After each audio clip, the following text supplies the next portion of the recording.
Dans cet épisode de La Fourche à la Fourchette, on vous présente deux producteurs qu'on est allés rencontrer. Premièrement, on est allé rencontrer l'Éden Rouge, et oui, on est allé rencontrer mon entreprise, on est allé rencontrer ma mère surtout, qui est la productrice maraîchère. Et aussi, on est allé rencontrer le maraîcher urbain, vraiment une toute autre façon de voir l'agriculture.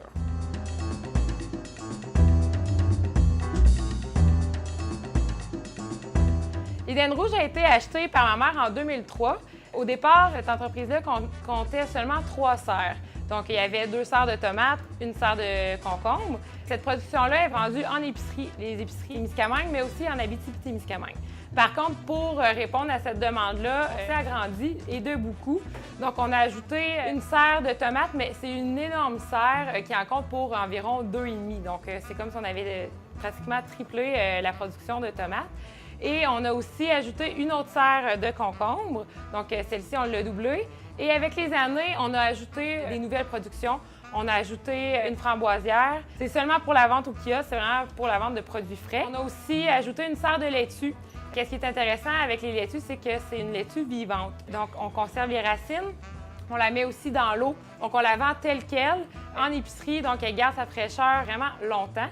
Donc ça fait à peu près 5 ans que ce nouveau produit-là est sur le marché. On doit encore se faire connaître avec ce nouveau produit-là. C'est quand même assez long le processus d'amener un nouveau produit en épicerie, puis ça, tous les producteurs vont pouvoir vous le dire. Quand tu arrives avec un nouveau produit, c'est long de se faire connaître, c'est long que les gens le demandent aussi, parce qu'il y a des gens qui aiment ça goûter les nouveaux produits, mais ils vont le goûter puis ils ne rachèteront pas. Donc c'est vraiment, là, il faut aller faire les dégustations en épicerie, des choses comme ça.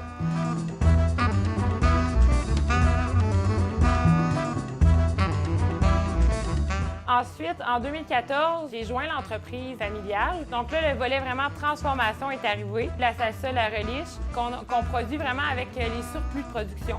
Donc, on n'a pas augmenté notre production pour faire des produits transformés. C'est vraiment, on est venu pallier un problème qu'on avait en fin de saison ou même pendant la saison, les tomates un petit peu moins belles, les concombres moins beaux, bien, on peut les passer dans un produit transformé, dont la salsa et la reliche. C'est arrivé aussi la table champêtre, donc le restaurant. Et à ce moment-là, c'est vraiment là qu'on a commencé les jardins, vraiment le côté plus maraîcher à l'extérieur, étant donné qu'on voulait avoir une belle variété pour la table champêtre, mais aussi pour la vente en kiosque. On a des poivrons, melons, courges, on a des piments forts, carottes, radis, donc vraiment de tout. On est vraiment autosuffisant. L'Éden Rouge est vraiment autosuffisant pour ce qui est des fruits et des légumes. Oui, en saison, on prend des fraises à la ferme Norvie, des bleuets de la bleuetière de Guérin. Par contre, on voulait vraiment s'assurer d'avoir une belle variété tout au long de l'année. Donc, c'est pour ça qu'on fait nos propres fraises aussi. Comme ça, on a des variétés en serre qui vont produire tout l'été. Donc, on a vraiment une petite production, vraiment que pour les restaurants. On ne fait aucune vente de fraises et de petits fruits comme ça.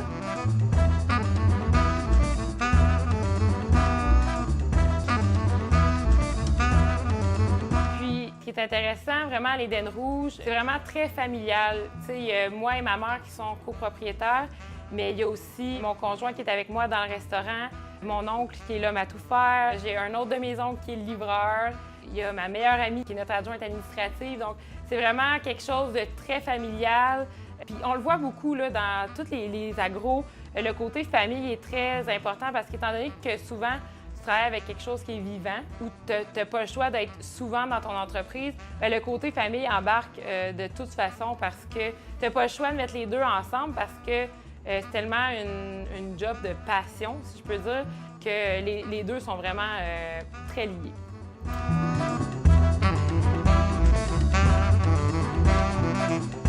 L'Éden Rouge, pour moi, ça n'a pas été vraiment une rencontre, mais vraiment avec l'équipe de TV Témis, on a pu vraiment expliquer qu'est-ce qu'est notre entreprise, mais en même temps, ça m'a permis aussi de rencontrer ma mère, de voir un peu son idée qu'elle a de l'entreprise, parce que des fois, on est dans notre tourbillon de travail, puis on n'a pas le temps de se rassurer puis de revoir, OK, sa vision, on a encore la même vision pour l'entreprise. Donc, ça a été vraiment une belle rencontre, malgré qu'on est tous les jours ensemble, mais de prendre le temps de rejaser tout ça ensemble, c'est vraiment intéressant.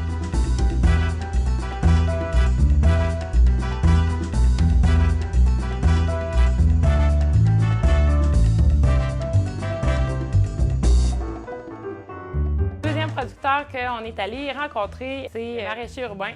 Ça aussi, ça a été vraiment une révélation, étant donné que, oui, c'est de l'agriculture parce que ça produit des légumes, des plantes. Par contre, c'est vraiment une toute autre façon de fonctionner. Tu sais, moi, j'étais habituée avec les semis, vraiment d'une plante qui va devenir une très grosse plante qui va fournir un fruit. Lui, c'est vraiment et des germes et des pousses. Donc, on est vraiment au début là, de la vie de la plante. Et le procédé n'est pas du tout le même parce qu'on ne veut pas le même produit. Donc, moi, j'ai trouvé que c'était vraiment un laboratoire. Oui, il y a une section plus serre, étant donné qu'il y a un moment où les pousses doivent avoir un peu de soleil. Mais la première partie, c'est vraiment tout est calculé. C'est pratiquement de la chimie. Il a inventé c'est pas vraiment un terreau, mais ça s'appelle du terraga. C'est vraiment un support pour les germes. Il a vraiment inventé ce substrat-là expressément pour ces germes et ces pousses. C'est vraiment un produit qui est un peu gélatineux, si je peux dire. Donc, c'est vraiment pas salaud du tout. Donc, pour les restaurants, pour les épiceries, c'est vraiment intéressant de travailler avec ce produit-là. Il n'y a pas beaucoup de manipulation une fois que le produit est germé. Donc, il n'y a pas besoin de couper ses pousses et les emballer. C'est vraiment emballé directement avec le terraga. Donc, on garde un produit frais plus longtemps. Ça, c'est vraiment intéressant.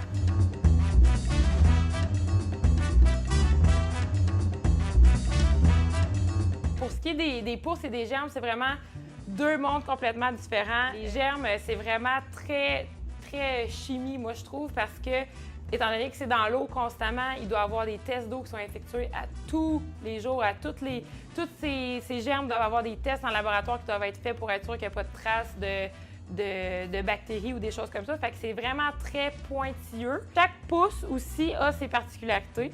Donc, chaque pousse a besoin de combien d'eau, de combien de soleil. Il y a beaucoup d'essais-erreurs qui ont été faits. Si je pense aux pousses popcorn, c'est vraiment intéressant. C'est vraiment le grain de popcorn. C'est pas un grain de maïs qu'on plante pour avoir un plant de maïs, c'est vraiment un grain de maïs. Et pour qu'il y ait cette jolie couleur jaune, il doit être vraiment complètement dans le noir. Même chose pour les pousses de betterave. C'est vraiment un beau fuchsia, quasiment fluo. Ça pousse complètement dans le noir. Il faut vraiment réussir à avoir cette couleur-là, ce jaune de temps-là et ce beau fuchsia-là. Donc, ça a été des essais-erreurs les premières fois. Il me disait que quand il les a fait les premières fois, il les a sortis au même titre que les pousses qu'il y a ici ou les pousses de sarrasin. Il les a sortis à la lumière, mais ils ont complètement changé de couleur. Donc là, ça a été de s'adapter pour vraiment avoir le produit fini comme ça. Donc, c'est vraiment chaque pousse, chaque germe a ses particularités.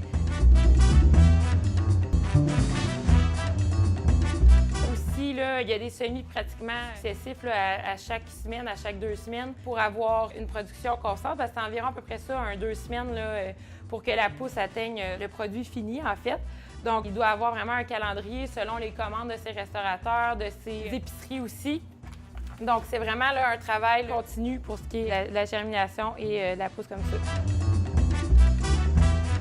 Il y a aussi des lumineuses germées que je vais utiliser dans ma recette. Donc, on a du fenugrec, de la lentille, des pois chiches. Et Denis, le propriétaire, il est vraiment bio. Donc, c'est vraiment la semence qui va venir faire germer un premier germe comme ça. Et ça se mange comme ça. Et c'est bio. Donc, tu sais, on se prend souvent des cannes de pois chiches pour se faire une salade de pois chiches. Mais, tu sais, comme ça, elle est prête à manger. Là, elle n'a pas besoin de la cuire. Donc, c'est beaucoup plus intéressant d'utiliser des fèves comme ça que de les prendre en boîte, qu'on ne sait pas trop d'où ça vient, qu'on ne sait pas trop qu'est-ce qui a été mis dedans. Donc ça aussi, c'est un produit vraiment intéressant. Denis, ça fait 4 ans qu'il a racheté l'entreprise. Avant, c'était un homme qui travaillait en soudure, qui faisait des runs, donc vraiment pas du tout le même mode de vie. Par contre, se rapprocher de sa famille, il est grand-papa, donc je pense qu'il voulait un petit peu plus se rapprocher de son Témiscamingue et de sa famille. Donc, l'entreprise, c'est ça fait 4 ans qu'il travaille pour lui maintenant. Donc, c'est vraiment une belle entreprise. On penserait pas comment que ça se passe, comment ça se produit des pousses comme ça. Fait que c'est vraiment le fun d'aller rencontrer. Puis c'est vraiment une personne qui est généreuse de son temps aussi. Donc, il nous a donné beaucoup. Il nous a tout montré là, comment ça fonctionnait. Il nous a montré comment la germination se passait. Donc, vraiment intéressant.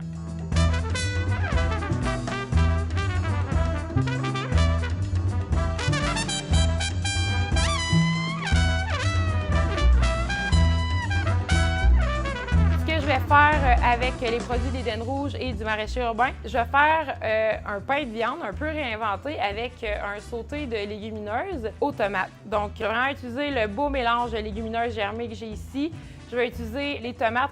Je vais faire des tomates rôties à la poêle aussi. Je vais utiliser tout ce que je ne vais pas utiliser pour mes tomates rôties. Je vais la mettre dans mon mijoté de légumineuses.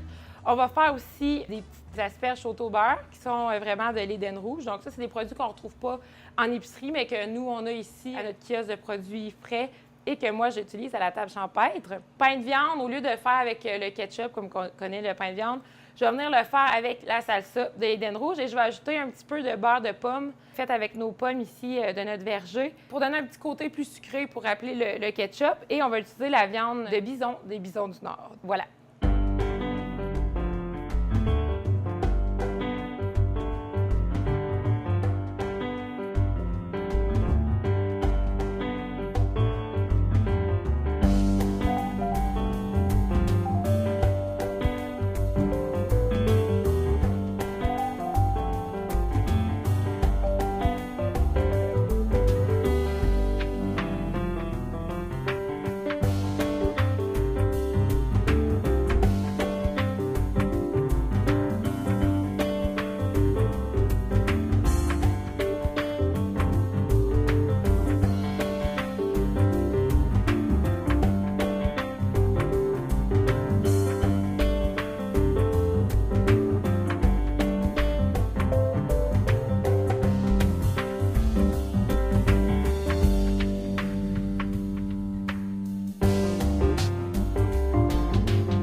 Messieurs, dames. Oh mon Dieu, je Donc, je vous explique un peu ce que j'ai fait avec vos produits. Sous la tomate, il y a un mijoté de lentilles germées et de pois chiches. En fait, c'est de légumineuses germées, donc pois chiches, lentilles, fenugrec, qui a été mijoté avec des tomates, un peu de fond de volaille aussi. Par la suite, tomates rôties, donc vraiment rôties à la poêlonne, là, quasiment brûlées, pour donner un petit goût un peu de barbecue ou de bien grillé. Et sur le dessus, c'est un espèce de pain de viande avec le bison. Mais au lieu que ça soit un pain de viande, souvent avec du ketchup puis des trucs comme ça, à l'intérieur, j'ai mis des légumineuses germées. J'ai mis aussi la salsa de l'Éden rouge pour remplacer un peu le ketchup. Beurre de pomme aussi de l'Éden qu'on fait pour le restaurant. Et sur le dessus, j'ai mis des pousses de pois mange-tout. Puis j'ai fait un petit rappel avec la sauce crue du clocher et cassis qu'il y a autour, là, juste pour donner un petit peu de crème à tout ça. Donc, bon appétit. Pouce du maraîcher urbain. Donc, je vous laisse déguster le tout. Bon appétit. Merci. Merci. Merci, Arlette. Hey, wow. Moi, C'est beau, hein? ben là, hein? On se laisse aller? On enjoy? Mais oui. Ben, Ça doit. bonne dégustation. Aussi. Oh, ça Tout- se tout tranche un- très, très facilement. Là. Tout un match. Ça sent Mais là, très bon. ces petits pois-là, là, c'est. Le pois chiche. Ouais. Pois chiches Honnêtement, germains. je m'interroge sur la façon que ça se fait, ça, là, des pois chiches. Ben, les gens, normalement, habituellement, ils les achètent en canne, Mhm. mais les pois chiches, Puis t'es fait germer. absolument. Mhm. C'est juste à peu près Délicieux. 1 centimètre, pas 1 centimètre. On fait combien de jours à germer? Ah, ça, c'est rapide. Ça, Ah oui? Ça, c'est 3 jours. OK. Les lentilles, ça, c'est rapide. Ça. C'est 3 jours. Là. Fenugrec, lentilles. OK. Là, j'ai les vertes, mais il y en a des blondes, il y en a une autre couleur. En tout cas. Il y a 3 sortes de lentilles. OK. Fait que en 3 jours, là. Puis, Délicieux. le houmous, ça dit Mhm, quoi? Ouais. mhm. Bon. Fait que, plus souvent qu'autrement, les gens s'en servent pour du houmous.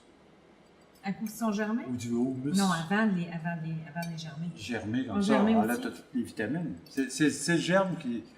En fait, la germination, c'est pas bien compliqué. C'est que dans la graine, tu as toute l'énergie Mhm. pour avoir une plante. Mhm. Entre la plante et quand la graine donne son énergie au germe Mhm. pour pouvoir produire, l'énergie est transférée. OK. Et fait que là, On a toute l'énergie. fait qu'on mange l'énergie. Juste manger une bine, mais là, c'est Mhm. ah, c'est pas des- Les pousses, c'est la même chose. Les micro-pousses, on va goûter. Mm. C'est délicieux. Hum. Mhm. Allez. Mhm. J'aime bien la texture aussi du Du pois chiche. pois chiche germé. Non, mais Donc, ça va de goût. oui, très bon. Puis Excellent. comment t'as fait pour les garder croquants? C'est juste. Ben, en fait, je les ai pas mijotés pendant des heures. Non. Puis, juste l'acidité de la tomate, tout ce qui est acide retarde la cuisson des légumineuses. Donc, souvent, quand on fait un mijoté puis qu'on veut vraiment, exemple des bines, là, des fèves au lard, tu sais, on veut vraiment qu'ils soient plus molles. Puis, si on veut rajouter des tomates, il faut les mettre vraiment à la fin de la cuisson, sinon ça retarde la cuisson des légumineuses. Fait que juste l'acidité a fait que ça l'a gardé le tout croquant. Puis, le maillage des deux, ça se fait bien. Mhm. Très bon. Hey, Je trouvais que de vous mettre ensemble, c'est intéressant, étant donné que vous êtes les deux des producteurs maraîchers, mais Mhm. tellement des techniques opposées. Je l'ai vu dans mes visites, là, à quel point c'est... oui, c'est de la culture maraîchère, mais c'est vraiment deux mondes là, à part. Fait que je trouvais ça intéressant de vous mailler là, ensemble là, pour le repas. Moi, d'ailleurs, c'est ce que je disais de la visite. Ce que je retenais, c'était ta réaction. Ouais. J'ai Ok. dit, moi, j'en reviens pas. Ben, c'est vraiment pas le même processus, hein, fait que j'étais vraiment, tu sais, c'est sûr que c'est vraiment intéressant aussi de voir des nouvelles façons.